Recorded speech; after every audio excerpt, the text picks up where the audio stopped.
All right, guys, thank you so much and welcome. This is Stephan Piscano with the Stephan Piscano Podcast coming to you live from the NFL Draft 2025. And it's official, guys. Shedeur Sanders is the newest member of the Cleveland Browns.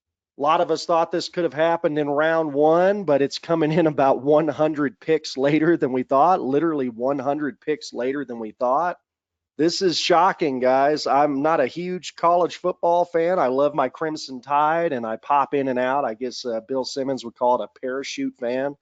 But this is one I follow because I loved watching Dion growing up, and just out of my fascination of him and his kids and what he was building in Colorado, I did follow Shedeur. And I never thought he was a upper echelon top tier talent at quarterback when people like Skip Bayless and many others proclaimed he could go number one. I knew that was garbage. I never saw him as a top five pick, but I saw him as more a later round, first round pick, early second round pick. But regardless, this is by far and away, without any question, this is the biggest draft stock drop in the history of the NFL draft. It's not even close. When you think about the most historic drops that we think of, we think about Aaron Rodgers dropping from a potential number one, number two pick in a battle with Alex Smith 20 years ago now, back in '05, dropping to the 24th pick in that draft. You think about even Ben Roethlisberger dropping to number 10. You think about historically all of these players that we've seen rumored as a top five pick that have quote unquote dropped based on their stock and the perception of where they might go. They're always still typically first round picks, maybe second round picks. We've never seen this where a player was projected as high as the number one. Certainly, many were talking about Shedeur Sanders as a top three pick in this draft for months and months leading up to the draft. And then about 2 weeks going in, it became clear he wasn't going to go top three, but we still thought the general perception was he would go in the first round, certainly in the top 25 picks of this draft. So to see him have a shortfall more than 100 picks below his projected original placement, it shows a few things. Number one, draft analysis 6 months before draft is garbage and worthless. Number two, there's one thing in the NFL that's just undefeated, guys. And I'm going to probably, I think, be the only person in any kind of podcast media, sportscast media that you're going to hear make this comparison today, which is why I wanted to do it, even though this is the first time we've really showcased football in this way on the show. There's one thing that Tim Tebow, Colin Kaepernick, Michael Vick, and now Shedeur Sanders all have in common. And you can say what you want about the NFL. It's consistent. They'll give $100 million contracts to people that have literally killed someone. Go back and Google that, to the vehicular manslaughter case of a Browns player years ago. They'll give people that have been accused of rape charges. There'll be people that are alcoholics, drug addicts. They'll still get drafted. They'll still get paid. The one thing consistently in my lifetime that the NFL does not want is they don't want media noise from a backup fringe player. So with Tim Tebow, you had a guy who his career was doomed pretty much before it started. Literally the first game that he got to start in his second season, when he came in for a 1-4 Broncos team and ultimately led them to 7 straight wins and a playoff berth. That team was dead on the vine at 1-4 and the worst defense in the NFL that season. And again, as soon as he started his first game, there was calls for him to be benched, which that was shocking to me, a year two player that nobody's even fully got to see yet, that was coming off multiple national championships in a major college program, Heisman Trophy winner, drafted in the first round, drafted higher than Shedeur, ironically enough. And immediately, let's develop him, let's wait and see. It was bench him. Get him out of the league, get him off the team, make him play running back. And that was what made that such a media firestorm in 2011, is you had this guy that immediately nobody wanted to play, that just kept winning and winning and winning and winning. And then against the number one defense in the NFL, the Pittsburgh Steelers, that season in the first playoff game, Tim Tebow throws for, at that time, a record 316 passing yards, for a quarterback making their first playoff start.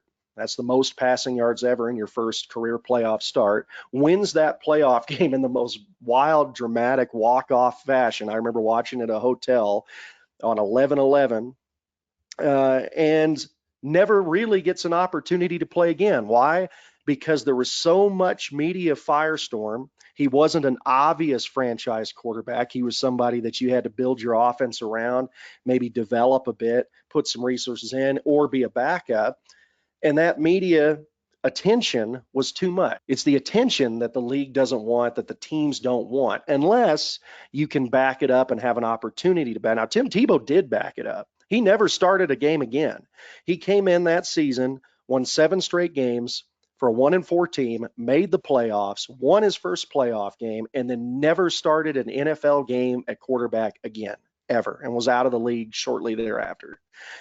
Michael Vick actually did get a redemption opportunity, but that's a different story for another day. That took 2 years of him literally going to prison and having to sell himself and having the attention die off because he was out of sight, out of mind. But that wasn't a guarantee either.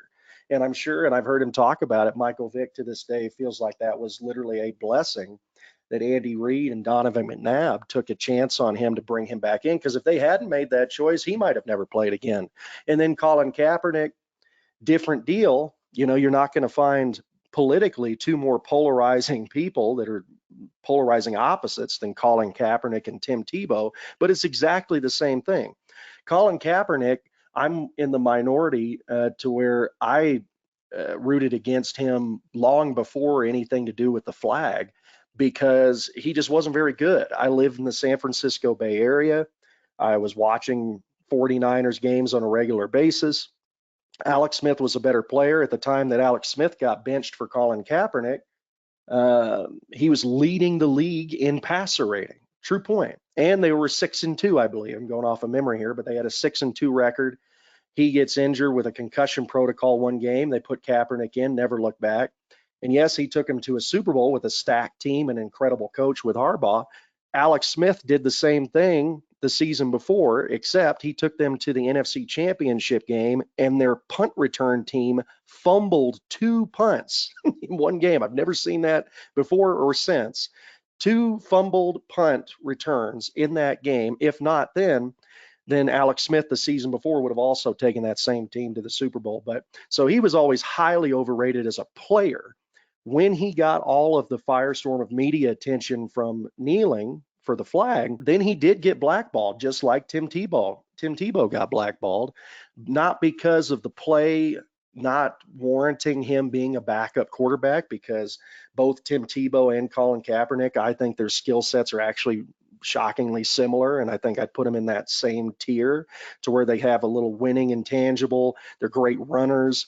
They can be clutch throwers, more so Tebow than Kaepernick, and Kaepernick's probably a little better runner than Tebow, but they're both in that same mold, to where they could be great gadget guys. They could be a spot starter, and maybe, with a stacked team, could lead your team to the playoffs as the starter. But neither of them ever got an opportunity again because of the media attention.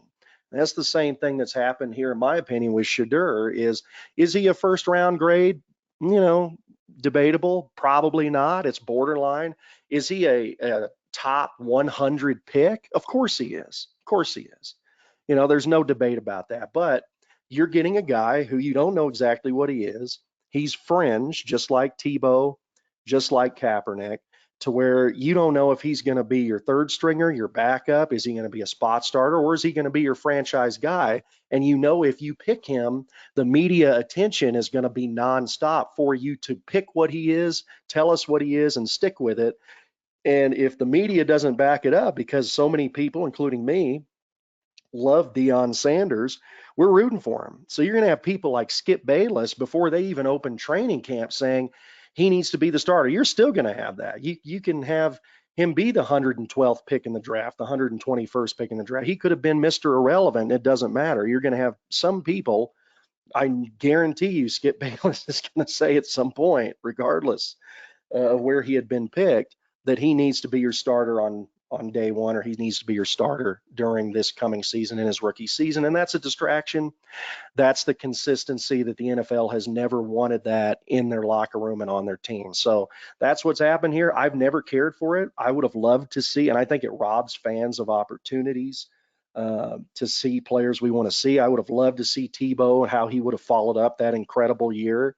I would have, I think Kaepernick deserved an opportunity to try, and I actually would have loved it too for him to get in there and play. I don't think he wanted it at the end, but again, as somebody that rooted against him long before the flag stuff, just because of the caliber of his play, now he's in this weird situation where because he didn't get to play, and actually, by the way, he had been benched prior to anything to do with the flag. He had been benched for Blaine Gabbert.